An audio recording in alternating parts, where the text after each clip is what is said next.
estou com vocês aqui e agradecer especialmente ao professor Corrigan por ter vindo. Para a gente é uma honra contar com a presença dele aqui. Ele não estava entendendo, mas depois a gente traduz para ele. Vamos dar início à palestra.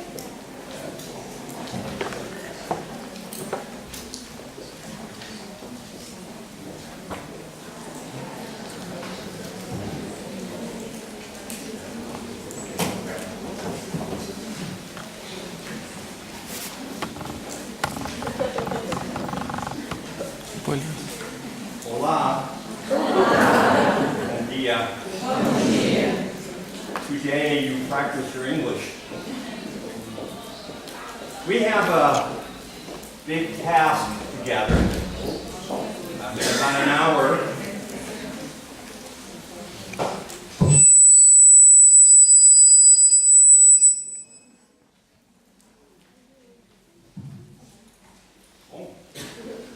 In about an hour, we're going to talk a lot about stigma, and I'm sure I put far too many ideas in here.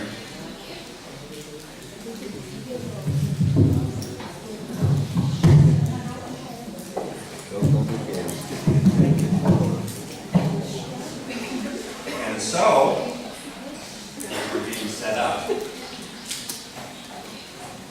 My job is to talk to you about stigma. My passion is to erase stigma because I'm convinced many of the problems of mental illness are caused as much by the stigma of mental illness as they are about the symptoms themselves. And so we know the problem. Stigma appears in the media, disrespecting people with mental illness as schizos and violent and unpredictable. And we know the solution is that we want to stop the stigma of mental illness. I am not going to talk about whether stigma is a problem. Our group has been doing that for 15 years, and we accept the fact it's a problem. Instead, is this better? Instead, I'm going to talk about how to erase the stigma of mental illness. And in doing that, I want to introduce you to a very important character in English literature. In English literature, there is a story of Alice in Wonderland. And in Alice in Wonderland, we know about the dodo bird on the right.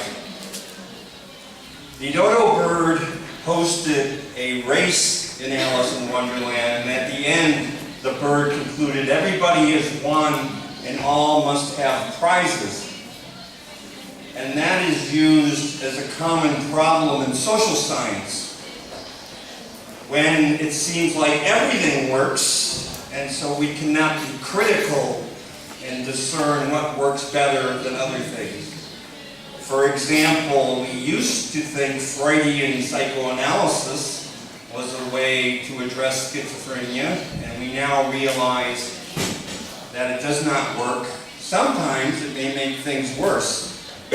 And so my interest today is to talk about unintended consequences, things that might seem like they change stigma, but don't work, or actually might make it worse. Let me give you an example of unintended consequences. In March, Jesuit Bergoglio became the Pope. He is near and dear to me because I was taught in a Jesuit university. He decided to take the name of St. Francis of Assisi, who was a very important social justice figure in Catholicism.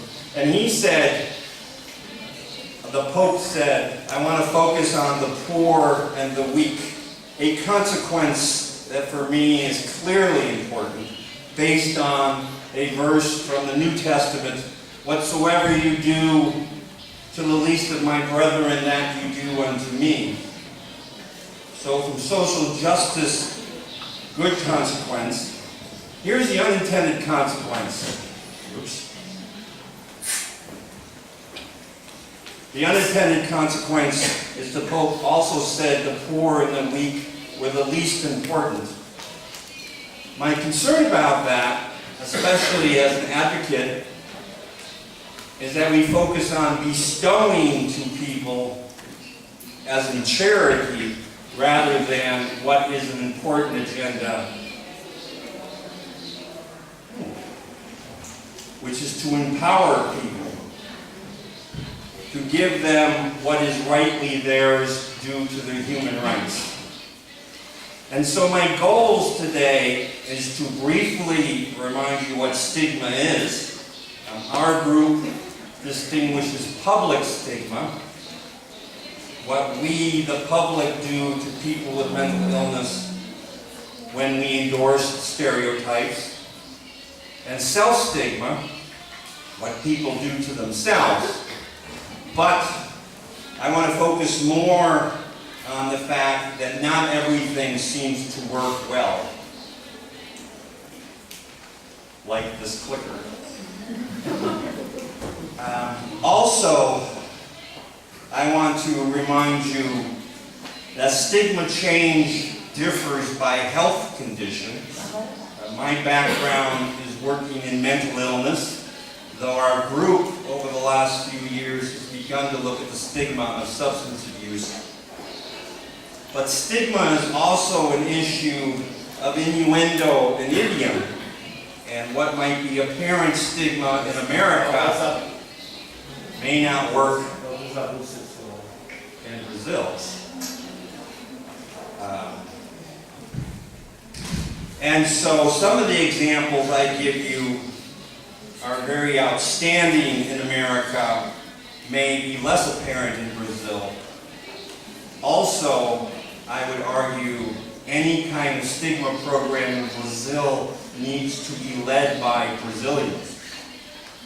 I'm the principal investigator of the National Consortium on Stigma and Empowerment. It is the only group in the United States funded by the National Institute of Mental Health. We've been funded substantially for the last 15 years. We have colleagues at Yale, University of Pennsylvania, Rutgers, and Temple.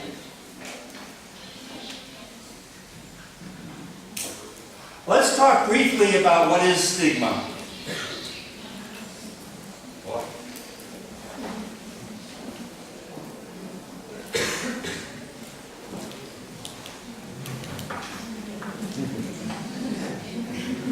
A sociologist named Sam Keen wrote a book called Faces of the Enemy.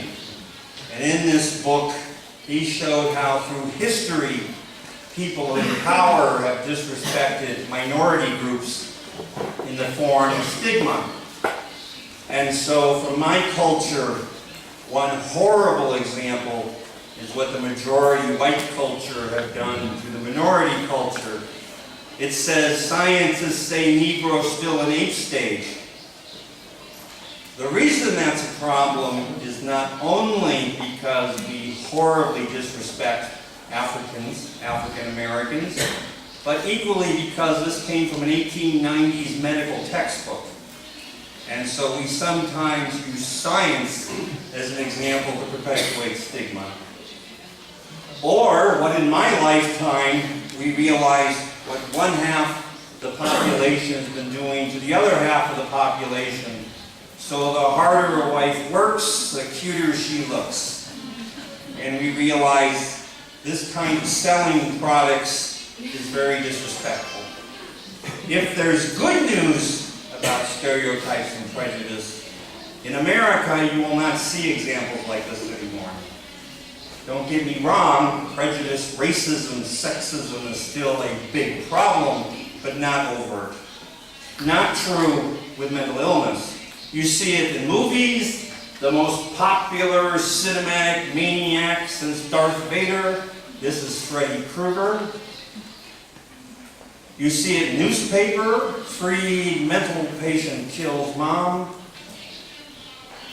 You see it in advertising, lobster lunacy.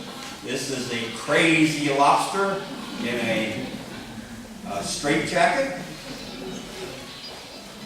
Sometimes you might say, shouldn't we have a sense of humor?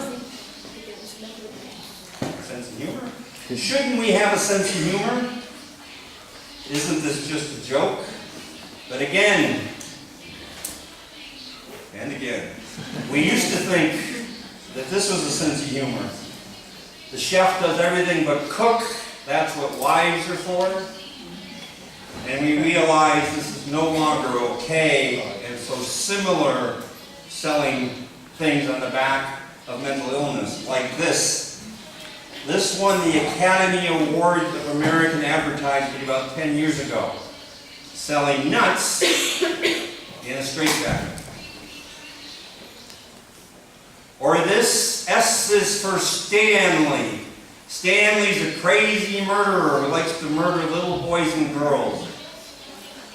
Those of you who are American may be interested to know this is Michelle Silverstein, who is a very famous, very, very famous children's author. My daughter, when she was 8, learned mental illness and dangerousness are tied together. In addition to showing people with mental illness as dangerous, which we would argue is the worst stereotype, we also tend to represent people with mental illness as lovable buffoons. As big children. This is a very famous movie with Hollywood actors, The Dream Team. In this movie, we represent people with mental illness as big, stupid children, and all they do is have funny, crazy days, because that's, after all, what people with mental illness are like. Is it any better? I mean, I have to admit, some of these slides are old. Let me give you more recent examples. This is from a printing company in Ohio. To understand this picture, pretend the woman is not there. So you have 2 legs hanging down, kicked over stool, and a sign that says, contemplating suicide. Get your suicide notes printed here. In addition to what we would call terribly stigmatizing, she's the owner of the company. When they tried to explain it to her, she didn't understand what the big idea was. Or this, Trenton State Hospital is about 100 miles from New York City. They had a fire. The next day, the local newspaper had a headline, roasted nuts. I'm not sure how that translates to you, but that would be the equivalent of using the N-word in English. We know we need to stop it. We're interested in unintended consequences, in examples where it may not work. What we're interested in the United States is to be critical about approaches to changing stigma, because in our opinions, a lot of government approaches to changing stigma don't work. In fact, in some ways, they might make things worse. Let's talk about research for a minute. What does the research literature show?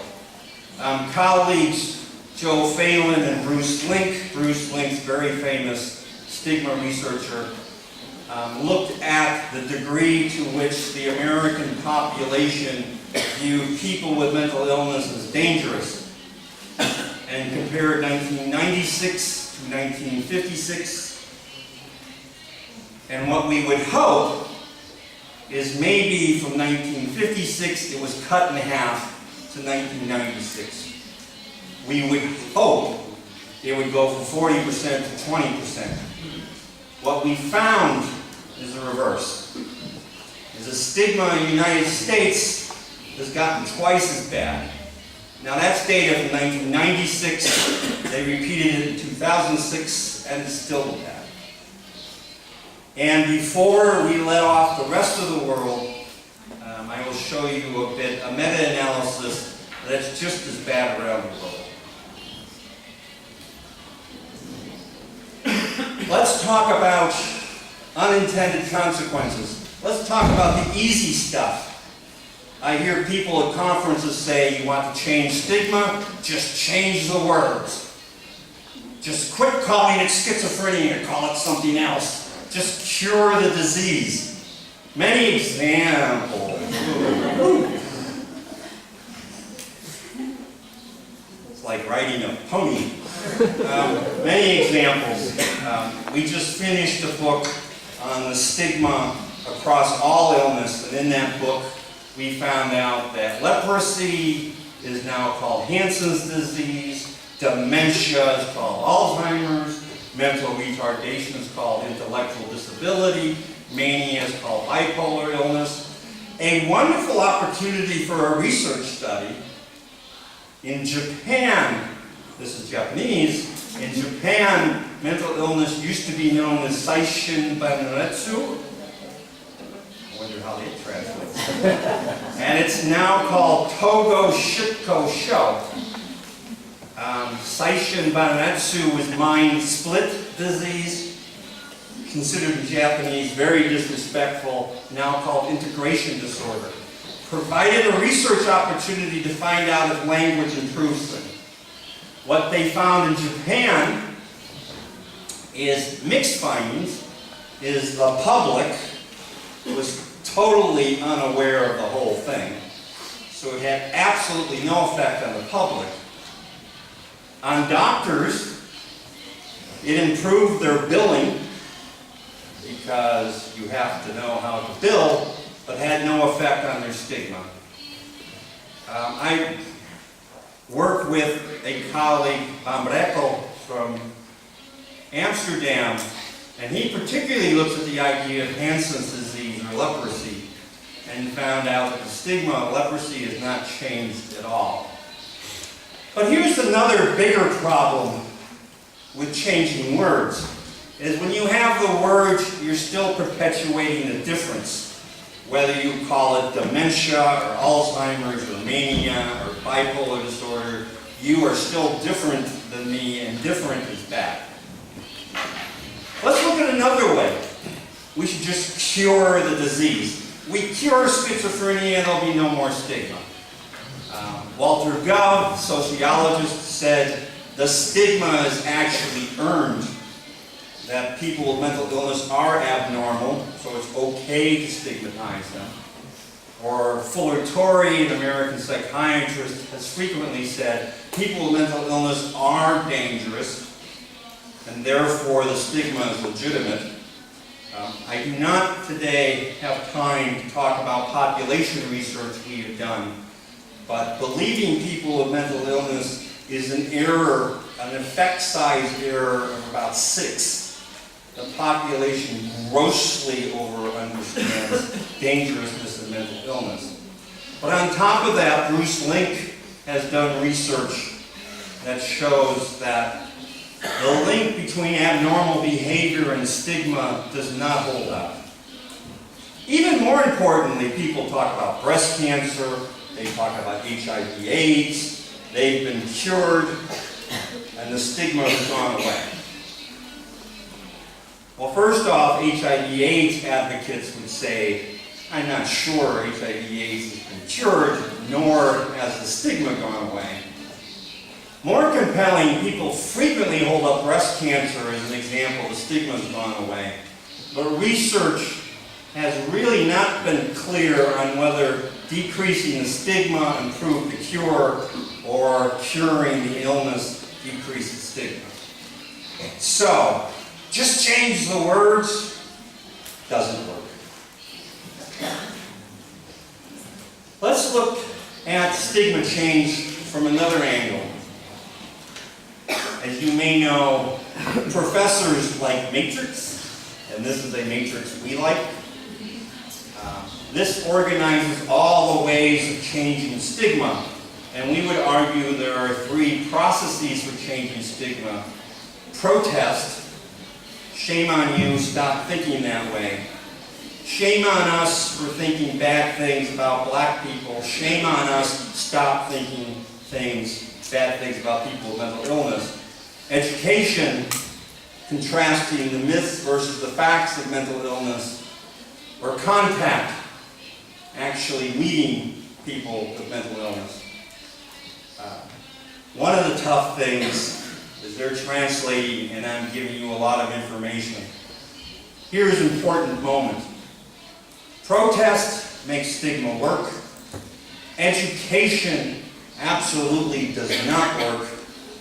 Education does not seem to have a positive effect in changing stigma. Contact is it.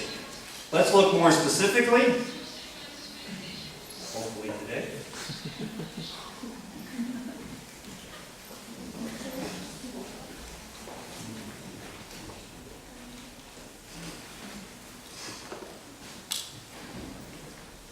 Let's look at the idea that knowledge is gold. The more the public knows about mental illness, the more the stigma will go away. Therefore, we need to set up education programs. One prominent education program in the United States, in many places in the world, was the idea of saying mental illness is a brain disorder. In fact, our National Institute of Mental Health in 1990 to 2000 had the Decade of the Brain, which had several goals, but one goal was the belief that the more the public thought schizophrenia was a brain disorder, the more the stigma would go away. In particular, the thought was blame would decrease. And in fact, research shows that when you educate the public about schizophrenia being a brain disorder, blame goes down. Good thing. Here's the other problem, though. The public also believes people with mental illness do not recover. That when you believe it's a brain disorder, you think it's hardwired in, and so people aren't going to get any better. And here's the problem when you believe people don't recover. Is if I'm an employer, I don't want to hire them. If I'm a landlord, I don't want to rent to them. If I'm a doctor, I don't want to provide the same level of health care. But that's one study. Let's go back to a meta-analysis. I worked with a German psychiatrist, Georg Schormus, and we did a meta-analysis in 16 studies, which varied. These were population studies. If you've not done population studies, they're very labor-intensive and expensive. The goal is to get a representative sample. There were 16 representative samples that looked at the degree to which knowledge changed over the last 10 years and stigma changed. Most of these were European American studies. 2 were from South America, 3 were from Africa. What you found from 1990 to 2006 is the degree to which the public believes schizophrenia and depression is inherited or genetic has gone up. For schizophrenia, the public has gone from 40% of the public to 60% of the public believes schizophrenia is genetic.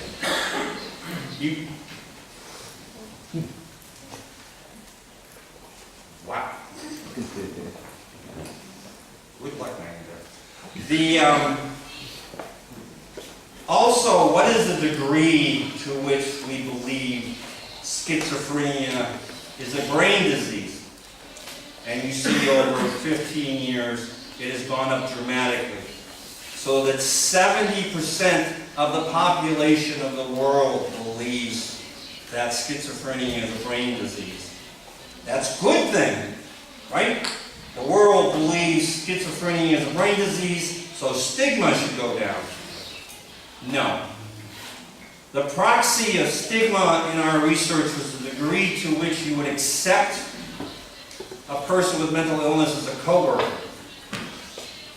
2 striking things about this. One is depression, the brown line. Depression remained flat over 16 years, which is really interesting because when I go to stigma conferences, everybody says the stigma of depression is cured. No, it's unchanged. And the stigma of schizophrenia has gotten worse. Far fewer people want to accept a person with schizophrenia as a coworker. Far fewer people want to accept a person with schizophrenia as their neighbor. These are world studies. Stigma is not getting better. Stigma might be getting worse. So, back to our matrix. How do we improve stigma? Another way might be protest. Shame on you for thinking that way. What are the pros and cons of protest? The good things and bad things about it. In protest, in the research we've done, we show stigmatizing images of people with mental illness, like get the violent crazies off of your streets, and say, shame on you for thinking that way, stop thinking that way. Social psychologists in the room might know this leads to a rebound effect. Some people call it the white bear effect. So for the next minute, I do not want you to think about white bears. Keep them out of your head. No bears. That's the phenomenon of telling people not to think bad things about a group. They've done it with skinheads. Do not think bad things about skinheads. Stigma gets worse. Black people, do not think bad things about black people. Stigma gets worse. People with mental illness, do not think bad things about people with mental illness. Stigma gets worse. But protests sometimes can be effective. One is this was a TV show in the United States in 2000 called Wonderland. It's about a forensic unit, about a psychiatric hospital for prisoners. And in the first episode, a person with mental illness shot 5 police officers and stabbed the pregnant psychiatrist in the stomach with a hypodermic needle. Stigma groups, like the National Alliance of Mental Illness, have groups called Stigma Busters, say, stop that, and the TV network pulled it off the air. So it had a big effect. So protest seems to be a good thing. Here's another more recent example.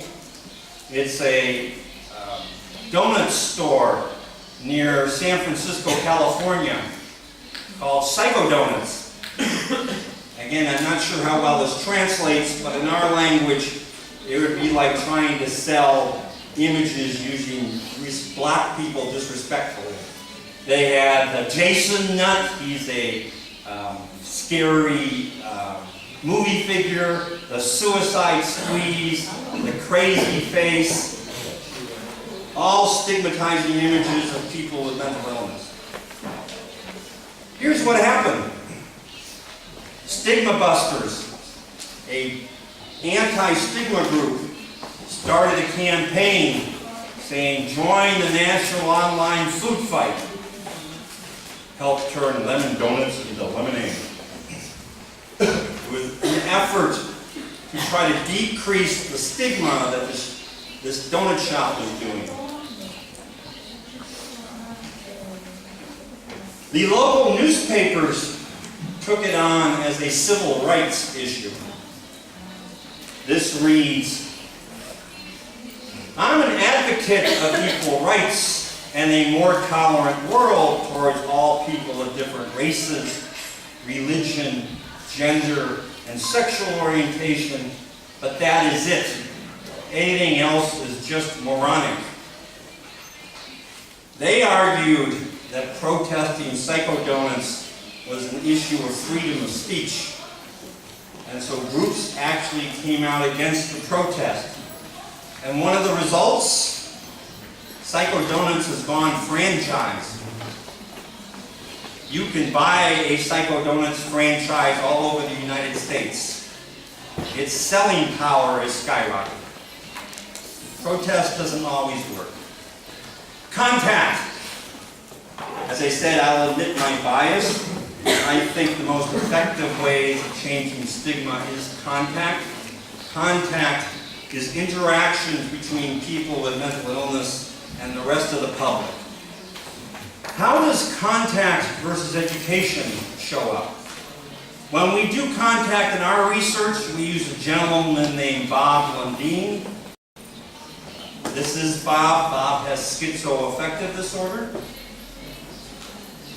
When he tells his story, he says, "My name is Bob Lundeen. I have a severe mental illness called schizoaffective disorder.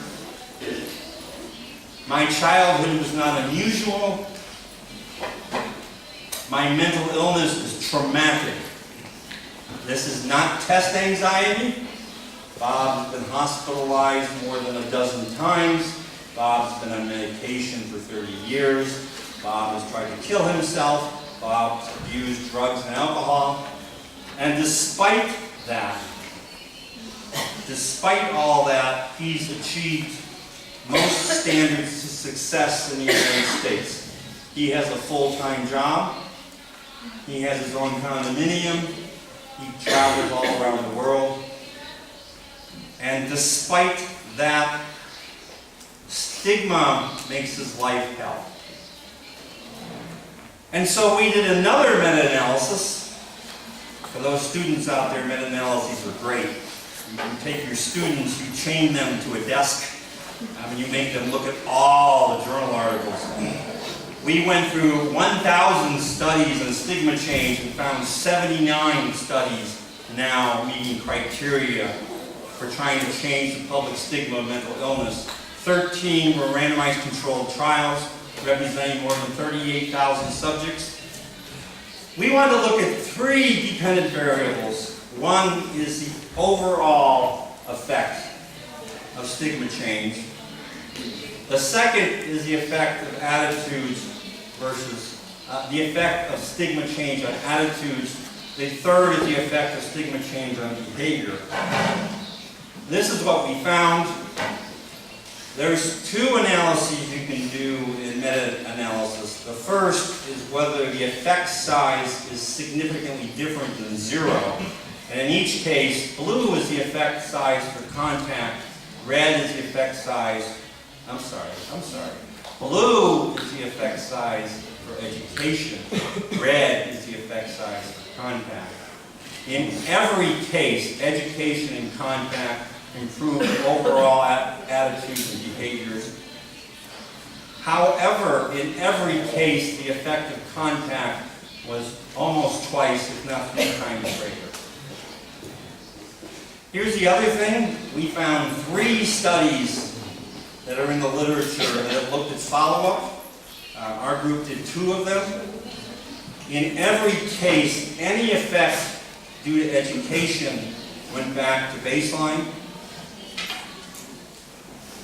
All effects due to contact still remain high.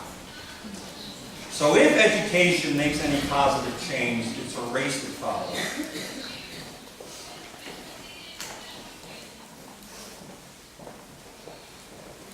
So, if we're interested in the effects of protest, education, and contact, there are 2 ways of getting that in the world. One is media, is we can use television, newspapers to get the anti-stigma message out, versus in vivo, use a real live person. Most governments in the world, I'm not sure where Brazil is at, but Australia, the United Kingdom, Canada, the European Union, the United States are investing a lot of money in media effects. How well do they work? What's the good things and the bad things about media? In the United States, our government has done several campaigns. One of them is what a difference a friend makes. This is what we would call a public service announcement, a TV ad. And I can talk later about some of the difficulties of doing this in the United States. But they showed this on TV a couple of years back for a year. Another program that we've had a little bit to do with is the Real Warrior campaign. This is oriented towards American soldiers, veterans, trying to deal with the stigma of mental illness they suffer. Another one that we've done is maketheconnection.net. This is specifically from our Veterans Administration. In influencing it, I was very strong in saying it needed to have some sort of contact, even if it was through the computer screen. And so these are real people. Jack, Brian, real soldiers from different wars in the United States. But what does the data say? Let's go back to what a difference a friend makes. What does the data say about what a difference a friend makes? There's two things you want to study when you look at public service announcements. First is the idea of penetration. What percent of the population remembers seeing the public service announcement? And actually, penetration for what a difference a friend makes is pretty good. The month it came out, about 30% of the population remembers seeing it. And a year later, it was still at 28%. So that's good. A lot of people are seeing the ad. But what kind of impact does it have? Well, one way of measuring impact is almost all public service announcements are connected to websites. This is what a difference a friend makes website. People can go to the website, learn about mental illness. More importantly, it has a hot button. So if you are depressed or suicidal, you can push the button and it will direct you to help in your area. What kind of effect does it have? Well, for a different campaign, Part of Our Lives, what you find is in the 1 month period after Part of Our Lives came out, you have an odds ratio of 2.81, which in clinical research most of us would die for. But here's the problem, it's the effect size.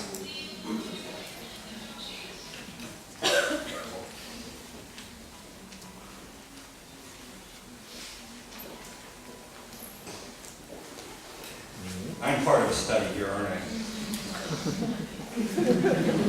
All right. Here's the effect size. Is how many people did this affect? The effect size for that finding is way down here, because that affected 3,000 people, but it was shown to 150 million people. And so it's not affecting a lot of people. Even more,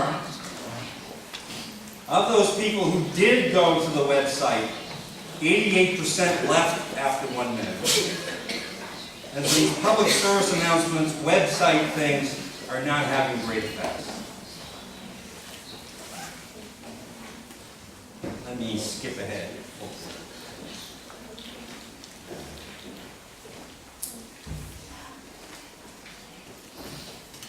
So, I talked about just a few things that we think are problems for changing stigma. How do we promote stigma change?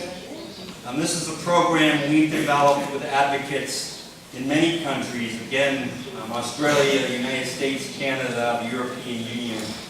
We believe good stigma change is targeted, local, credible, continuous contact. We believe good stigma change is based on contact.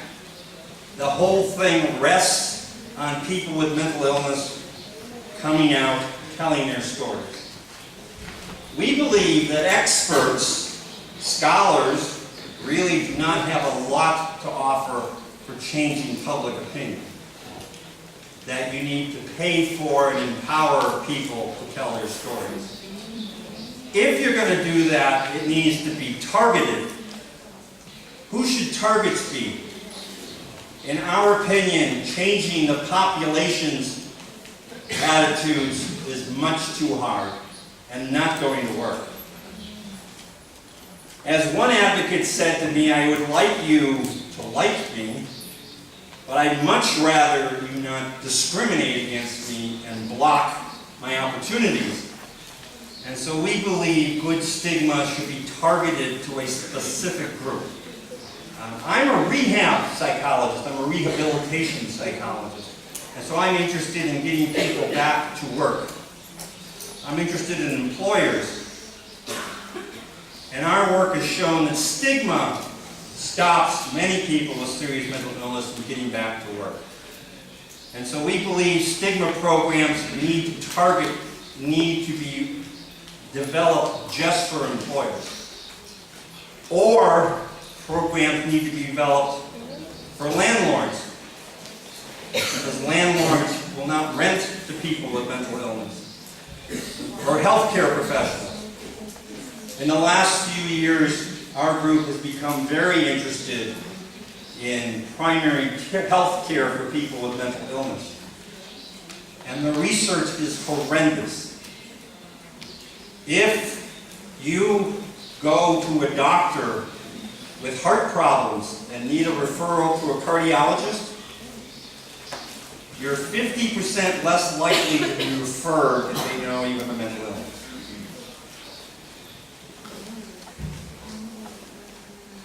We believe it should be local.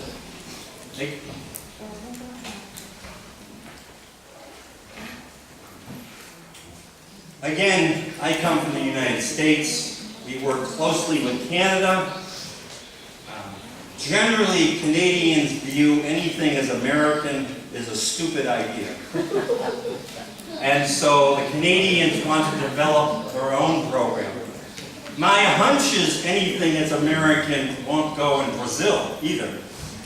But even in America, we have 50 states. I'm from the state of Illinois. The state of Illinois is right there, right in the middle, farm country. And in the state of Illinois, there's no way a New Yorker's idea will go with us. No way. And in Illinois, I'm from the town of Chicago. You know Chicago? Al Capone? The rest of the state hates us because we're smart people. There is a city called Peoria. Peoria is right in the middle. It is the average American city.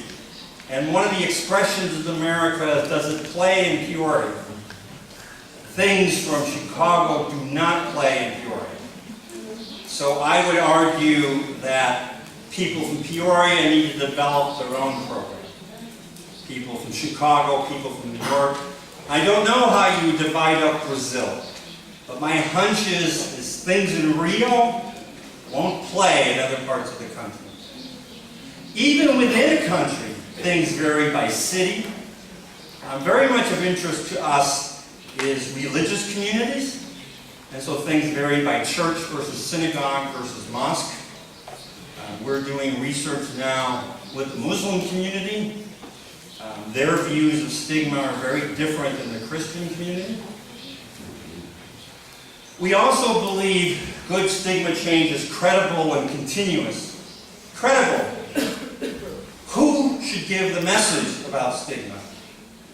As I said, we've done a lot of work with our Department of Defense and our Veterans Affairs, with the military, post-traumatic stress disorder, huge problem for people coming back from Afghanistan and Iraq.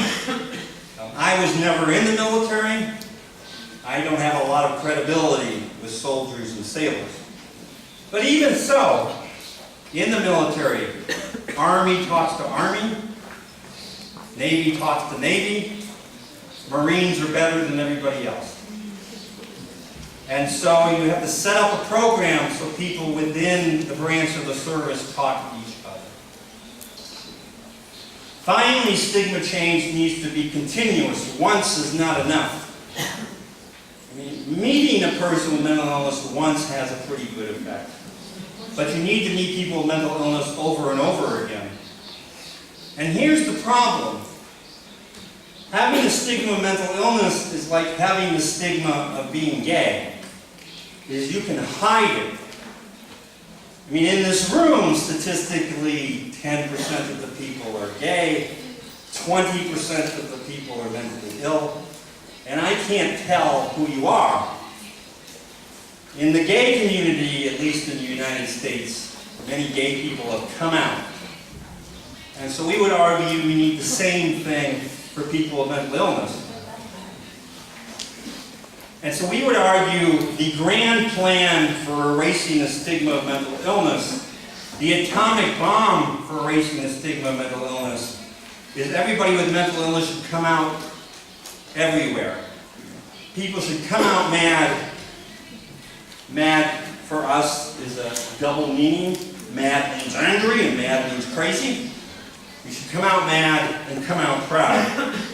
And so over the last 2 or 3 years, we've developed a program called the Coming Out Proud program. And again, for me, all my work is done very closely with advocates, with people with lived experience. And so we developed that with them. And we would argue, at least for some people with mental illness, there needs to be a shift in the way the world understands them. When I was in school, I learned that you had to help people get away from their disease identity. That good doctors tell patients not to think they're patients. We don't want them to go out and tell the world about it. What we've argued, and what people with lived experience have told me, is for some people, for many people, especially for people with serious mental illness, having a mental illness is part of who they are.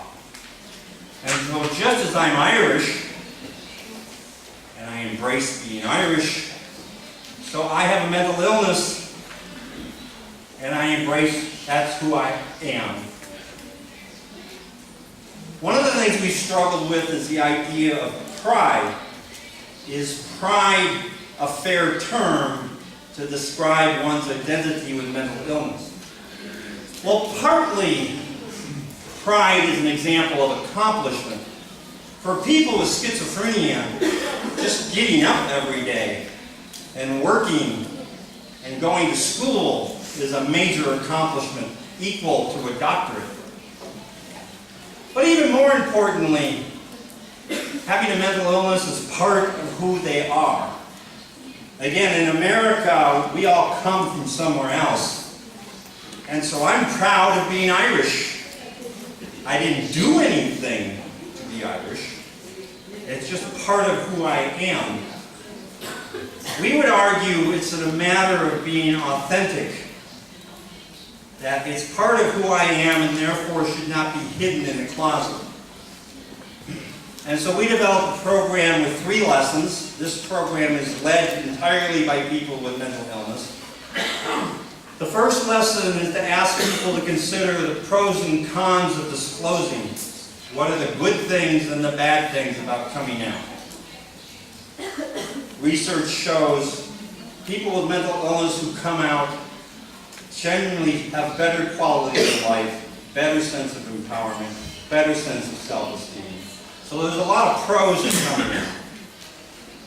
But there's a lot of cons to coming out. I mean, if there were not a lot of cons, I would not have been funded by our National Institute of Mental Health for 15 years of study. And so it's up to the individual person to decide what the pros and cons are. If they decide they want to come out, the next issue is how to disclose. There are relatively safer ways to disclose your mental illness than none. And the last issue is how to tell your story. How to talk about my mental illness so it doesn't make the stigma worse. This is a very famous figure in American psychiatry. It's very interesting, him being a very famous figure, because he's not a psychiatrist, not a psychologist, not a scholar. He is a person with lived experience. Clifford Beers was in psychiatric hospitals in the United States in the 1900s. He founded a very famous advocacy group in the United States called Mental Health America. And he said, I must fight in the open. And so at the end of the day, I would argue that our job is to work with advocates like Mr. Beers to provide him the resources he needs to be successful. Thank you.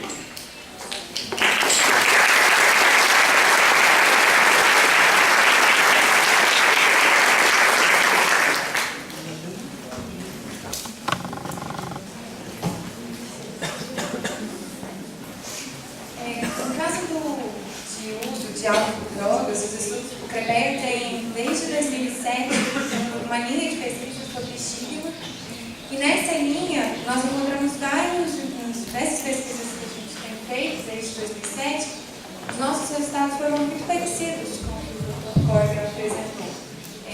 O uso de álcool e drogas tem sido associado a medo, a percepção de perigo por profissionais de saúde, profissionais de hospitais gerais, da atenção primária, da saúde mental, inclusive, e isso dificulta, tem sido uma das principais barreiras, né, apontadas na literatura, como para adesão ao tratamento e para procura por ajuda também. Então, hoje o estigma tem sido um desafio associado ao uso de álcool e outras drogas. Nós temos agora um tempo para perguntas. Se alguém quiser fazer alguma pergunta, ela vai traduzir para a gente. Tá aberto.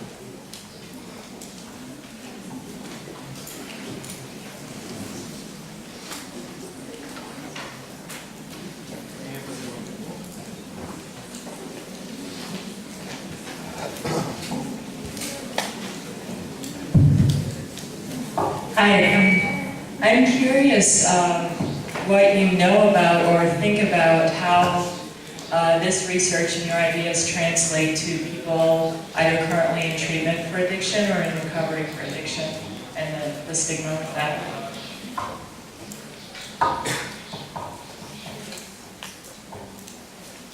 So just as I believe there are unintended consequences and we need to be careful in studying the stigma of mental illness, so I would be humble and say I'm not 100% sure.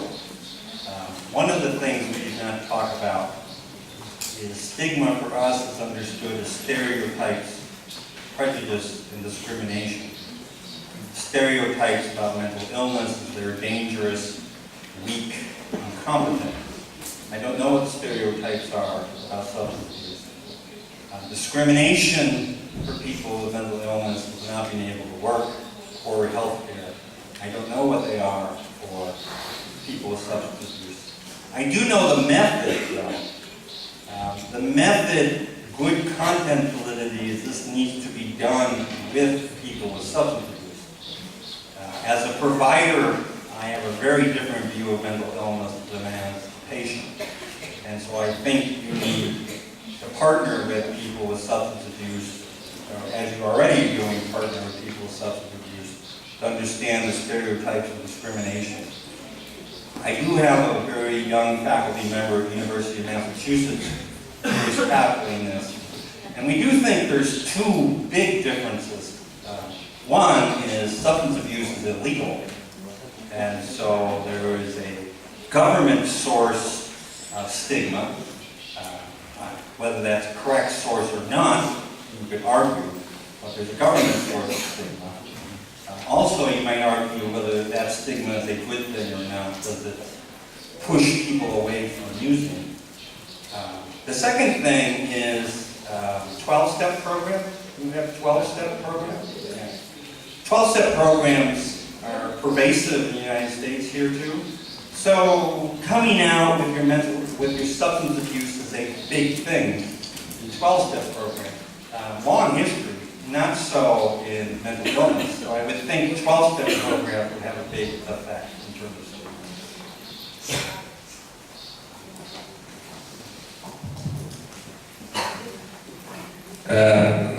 Na literatura também se fala um pouco sobre estratégias de estigma no campo das adições de álcool e drogas, que você reforçar o estigma também seria uma medida de saúde pública para diminuir o consumo. Se você descriminaliza as pessoas e se você as marca de alguma maneira, essas pessoas vão se sentir, vai ser mais difícil para elas usarem. Então, um argumento para você aumentar o estigma para diminuir o consumo.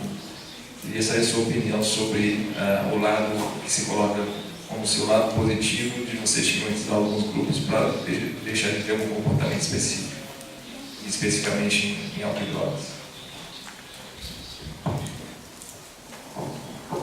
So,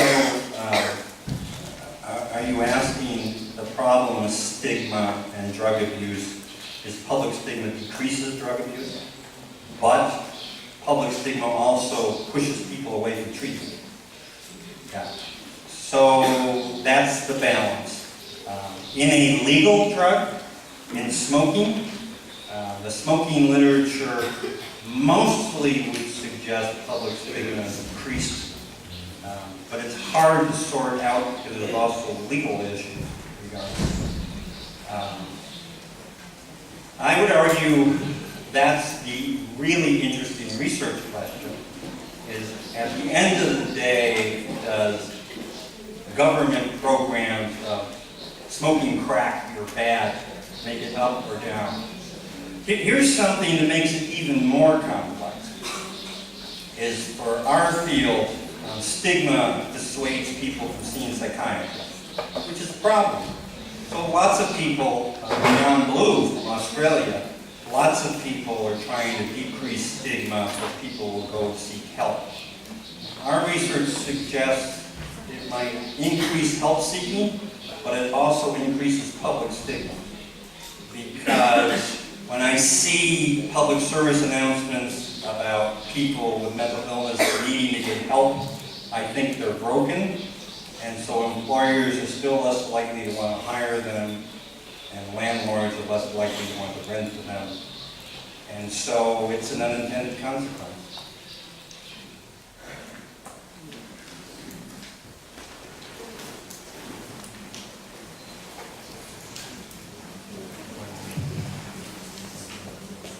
Desculpe não falar de sua língua. Não é? Me neither. Mas, deixa eu lhe falar.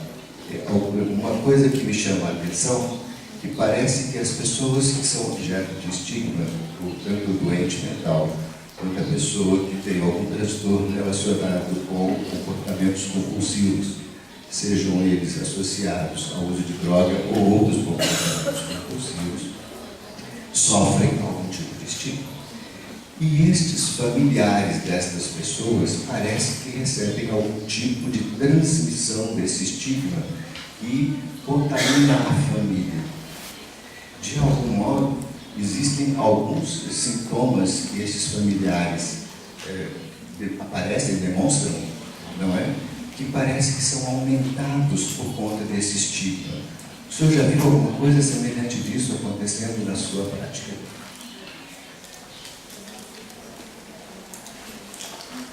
So the Sigmund Freud of stigma research is a sociologist named Irvin Goffman. You know Goffman? And Goffman talks about courtesy stigma. And courtesy stigma, strange word. Courtesy stigma is the stigma the public bestows as a courtesy on family and friends and doctors. I mean, you must be a little nuts to be a psychiatrist. And we did a population study of Americans and found out that family stigma is a big concern, because I learned in school that mom causes schizophrenia, right? We found out in population studies that courtesy stigma, family stigma is not as bad as the stigma of the person with mental illness. The bad news is the person with stigma of mental illness is still about as bad as always. The better news is that the population believes mom didn't do this. Part of the reason is that we have an extremely strong advocacy group in the United States called the National Alliance on Mental Illness. Been around for 40, 50 years. And they were built in reaction to psychiatrists saying mom caused this whole thing. And so they're very well known in the United States. So courtesy stigma is there, but not as bad. Okay.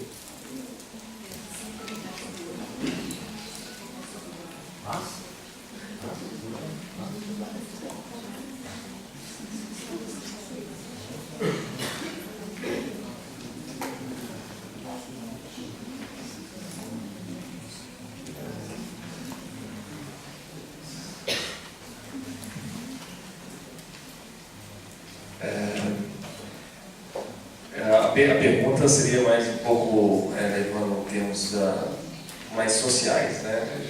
Consequências sociais, a influência cultural do estigma de determinados grupos.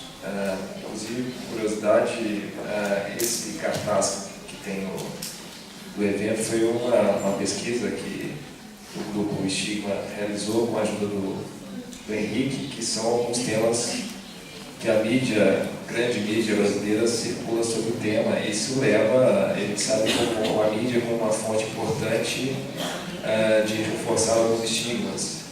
E o Brasil tem passado por... não é essa que está aí, não, é uma que está no outro cartaz, para ser uma outra. E a gente sabe que a mídia não tem um poder importante de reforçar alguns estigmas, e o Brasil está passando por uma... Não sei se a Poliana chegou a conversar contigo sobre o contexto que o Brasil tem passado em termos de políticas públicas sobre drogas, em que nós temos hoje praticamente uma droga a ser combatida, que é o crack, e se confunde muito com os usuários a serem combatidos, que são os usuários de crack. Então, a droga se confunde com o usuário.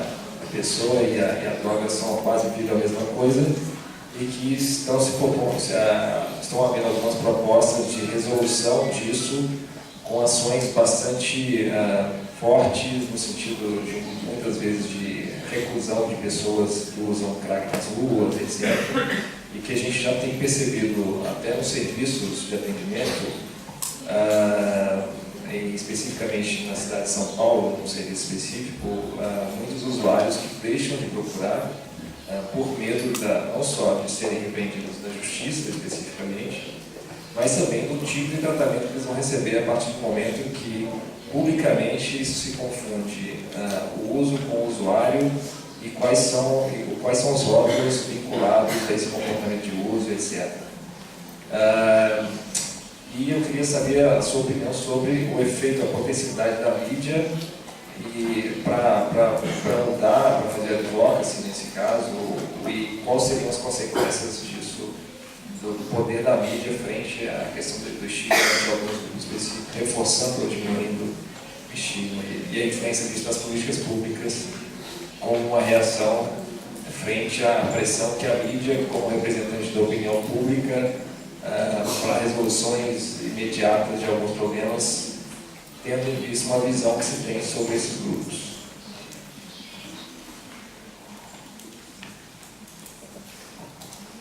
Well, I think the most important response to that is, for the researchers in the room, is we have a lot of work to do. We used to think Freudian psychoanalysis was a good thing, and we found out it's not. Is media a good thing? Definitely a need for research. Also, when you do research, your partners need to be people in recovery from substance abuse. Have to be. Because when you're done, you put your statistics on the shelf, and they go off and use it.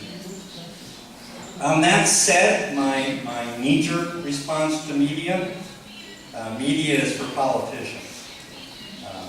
Politicians can do a nice sign and we all cry, and it goes away. Stigma is a very hard thing to change. Just think about racial stigma. Very hard thing to change. Some countries are beginning to get the idea of how to change. Canada invests a lot of money in supporting advocates with lived experience telling their story. Face-to-face, one-on-one. California, interestingly enough, has a big anti-stigma agenda, and we're working there, spending a lot of money, empowering people with lived experience to come out and tell their story. Doing that on TV obviously gets to more people. Doing it in person has bigger effect. One of the slides I skipped were a series of slides of contact with what person is best. Contact with famous people doesn't really work. A Pele, Brazilian? Yeah. So if Pele came out with depression, would that help? Probably not. Because you would say, that's Pele, he's a great man, he's not like most people with substance abuse. It has a much bigger effect than the average man and woman that you sit next to in church, or you work next to, or you sit next to in class. The other good news is the problem's not going away fast, so lots of research.